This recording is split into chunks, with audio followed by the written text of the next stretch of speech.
Oke, bismillahirrahmanirrahim. Assalamualaikum warahmatullahi wabarakatuh. Selamat pagi atau siang anak-anak. Jadi untuk pertemuan pada minggu ini, kemungkinan besar Bapak tidak bisa menemani kalian dalam pembelajaran TIK. Maka dari itu kalian akan belajar secara mandiri, kemudian menyelesaikan tugas yang Bapak berikan. Nah, untuk topik pertama yaitu mengenai berpikir komputasional, kalian akan membahas mengenai karakteristik dan atau fondasinya, lalu bagaimana contoh-contoh penerapannya. Jadi sekilas tentang berpikir komputasional itu adalah berpikir bagaimana layaknya seperti sebuah komputer. Jadi bagaimana kalian itu ketika berpikir lebih sistematis, lebih bisa berpikir secara kritis sehingga mampu menyelesaikan persoalan-persoalan yang berkaitan dengan kehidupan sehari-hari kalian. Jadi bagaimana kalian bisa menyelesaikan permasalahan secara efektif dan tepat waktu. Nah, coba kalian perhatikan video ini. Jus buah yang diracik tanpa tangan manusia. Itulah teknologi masa depan yang sudah dikembangkan saat ini oleh sebuah usaha rintisan di Silicon Valley, California. So Blended is a completely autonomous and contactless robotic kiosk that prepares healthy, fresh, and delicious smoothies that you can customize to your taste. Dulu teknologi seperti ini mungkin dianggap barang mewah, tapi di era pandemi dan pembatasan sosial, semakin banyak perusahaan meliriknya. Lalu peracik salad Sally yang dikembangkan Chowbotics juga laku keras. Penjualannya meningkat 60% sejak Maret. I think the advantage is that you can really push Sally to do things that you would never find in a traditional salad bar. Pemesanan datang dari rumah sakit, rumah lansia, hingga instalasi militer. As people are concerned with human beings being involved with their food and the spread of disease, so if you can eliminate human beings from the equation in some way, shape, or form and replace them with robots, people tend to feel safer.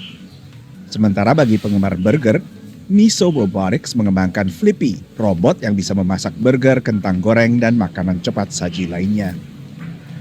Robots offer safer cooking environments to keep speed and production going, especially when you're in a reduced staff environment. Sebelum pandemi, Miso Robotics menjajaki kemitraan dengan jaringan restoran waralaba White Castle. Begitu pandemi memaksa penutupan restoran, rencana ini mendapat momentum baru. And it's actually something we don't view as a replacement for workers. We look at it as an empowerment for the team because it helps us free up our heart for hospitality. COVID mempercepat otomatisasi di sektor manufaktur dan bisa juga mempercepat tren yang sama untuk sektor kuliner. Pada awal pemberlakuan PSBB pada Maret, restoran umumnya masih dibolehkan untuk melayani pelanggan, hanya untuk layanan dibungkus dan dibawa ke rumah. Tapi dengan ini pun restoran sudah rugi besar. Bahkan ada yang mengaku rugi 75%. Lalu restoran berangsur dibuka dengan pelonggaran PSBB. Meski belakangan dengan lonjakan jumlah kasus positif COVID-19 di berbagai wilayah, berbagai negara bagian mulai kembali membatasi restoran, termasuk diantaranya California. Buka tutup maju mundur ini membuat pelaku industri restoran memikirkan segala alternatif. How do they compete with restaurants who are basically becoming these kiosks themselves?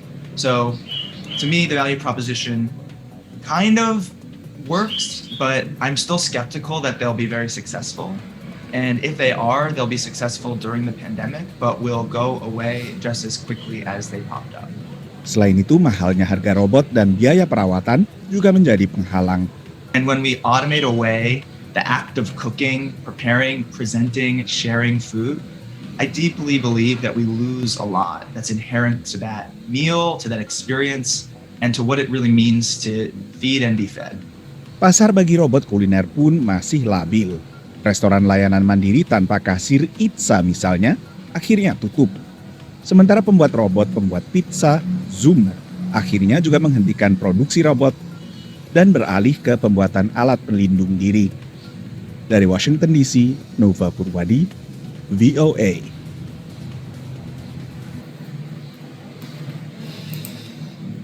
Oke, jadi dari video tadi itu adalah salah satu manfaat dari berpikir komputasional, yaitu mengenai optimasi ya. Jadi otomatisasi dan optimasi. Dengan berpikir komputasional, kalian mampu mempermudah kehidupan kalian dalam menyelesaikan masalah. Nah, ada 4 pondasi dalam berpikir komputasional atau dalam menerapkan bagaimana kalian berpikir secara komputasional, yaitu ada di komposisi, ada abstraksi, ada pengenalan pola, dan ada algoritma.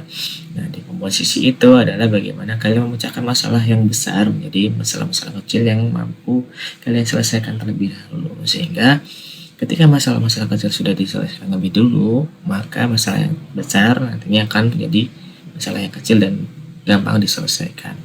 Kemudian untuk abstraksi, yaitu bagaimana kalian fokus terhadap masalah yang sedang kalian selesaikan. Jadi fokus pada hal-hal yang penting saja. Kemudian untuk mengenal pola, yaitu bagaimana kalian mengenali suatu pola, suatu kebiasaan yang nantinya itu jadi ciri khas di mana kalian mampu menyelesaikan permasalahan ketika kalian bisa mengenali pola dalam penyelesaian masalah tersebut atau kebiasaan-kebiasaan yang telah dilakukan.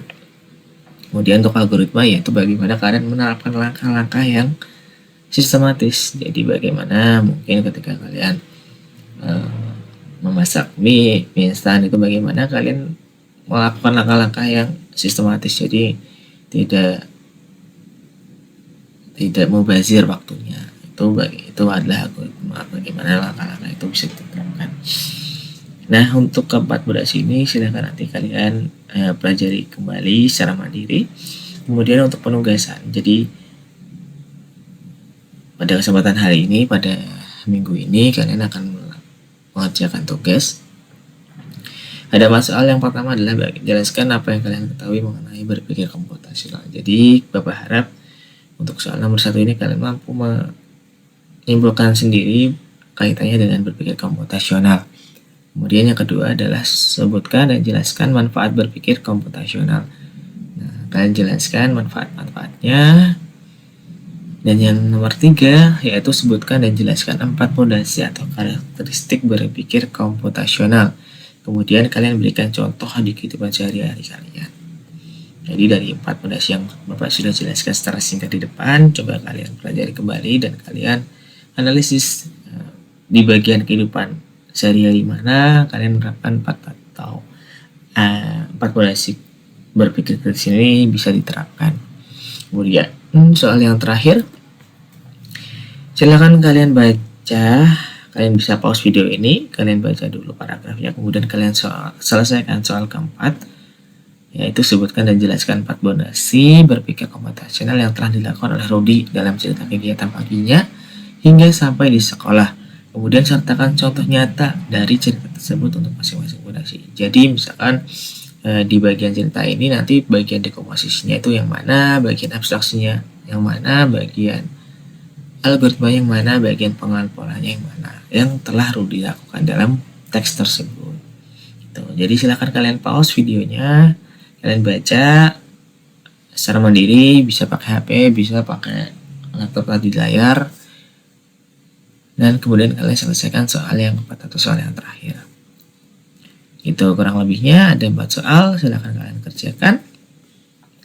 Tulis soalnya dulu, baru jawabannya di bawahnya, tulis di buku catatan TK kalian. Kemudian jika sudah selesai, silahkan untuk ketua kelas mengumpulkan buku catatan dan penugasan yang sudah selesai dikerjakan, lalu kumpulkan di meja guru saya atau di meja guru ya, di ruang guru ya. Kemudian bagi yang memang tidak mengerjakan, memang berniat untuk tidak mengerjakan, silakan saja, tetapi nantinya nilai ini akan berpengaruh terhadap naik atau tidak ya kalian ke kelas 11 itu ya. Selama kalian mengerjakan dengan baik, insya Allah saya akan memudahkan kalian untuk naik kelas. Terima kasih. Itu video dari saya. Silakan nanti kalian belajar secara mandiri, kalian mencari atau belajar pakai ChatGPT atau pakai AI dan sebagainya, atau bisa mencari dari YouTube. Silakan manfaatkan waktu semaksimal mungkin. Semoga ini bisa bermanfaat untuk kalian. Oke, terima kasih. Jangan lupa untuk like atau subscribe video atau YouTube konten YouTube ini. Semoga bisa bermanfaat bagi kalian juga. Terima kasih. Wassalamualaikum warahmatullahi wabarakatuh.